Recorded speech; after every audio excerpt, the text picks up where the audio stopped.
দেশের শীর্ষ পত্রিকার প্রধান প্রধান শিরোনাম প্রতিদিনের বাংলাদেশ। গোয়েন্দা নজরদারিতে মন্ত্রী এমপিরা। গোয়েন্দা সংস্থাকে 2 সপ্তাহ পরপর তথ্য পাঠানোর নির্দেশ সরকার প্রধানের। মুখ খুলছেন না মাসুদ চৌধুরী। শেখ হাসিনা ও মামুন খালেদের বিরুদ্ধে ট্রাইব্যুনাল অভিযোগ। সাবেক যুবদল নেতার পৃথক মামলায় সাবেক 2 সেনা কর্মকর্তাকে 3য় দফায় জিজ্ঞাসাবাদ চলছে।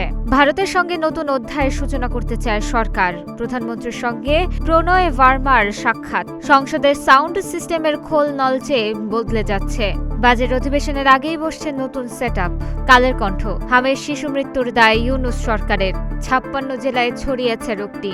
শুধু ডিজেলেই দৈনিক 75 কোটি 71 লাখ টাকা ভর্তুকি সরকারের। ডিজেল সহ নানা বিষয়ে আলোচনা। প্রধানমন্ত্রীর সঙ্গে ভারতীয় হাই কমিশনারের সাক্ষাৎ। যুগান্তর। সংসদের শীর্ষ 20 খেলাপি প্রতিষ্ঠানের নাম। কূটনীতির নতুন পরীক্ষা শুরু। ভারতে পররাষ্ট্রমন্ত্রীর প্রথম সফর।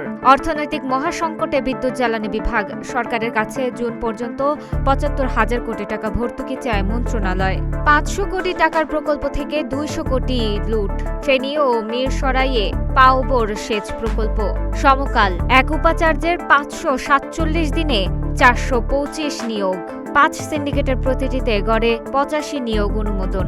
ছন্দহারা চৈত্র। ঝুঁকিতে কৃষি। দেশের 3 অঞ্চলে 3 ধরনের আবহাওয়া। বিদ্যুৎ, শিল্প, পরিবহন, কৃষিতে চাপ বাড়ছে। জ্বালানি সংকট। এ পর্যন্ত 4.5 লাখ টন জ্বালানি তেল উদ্ধার। হামে যমজ কন্যা হারিয়ে পাগল প্রায় বাবা মা। ইত্তেফাক। খেলাপি ঋণ প্রায় 5.5 লাখ কোটি টাকা। যত তাড়াতাড়ি সম্ভব নতুন প্রকল্প নেওয়া হবে। একনেক সভায় সংশোধিত 5টি প্রকল্পের অনুমোদন। যুদ্ধবিরতির মার্কিন প্রস্তাব প্রত্যাখ্যান। ইরানের ভয়াবহ হুমকি ট্রাম্পের।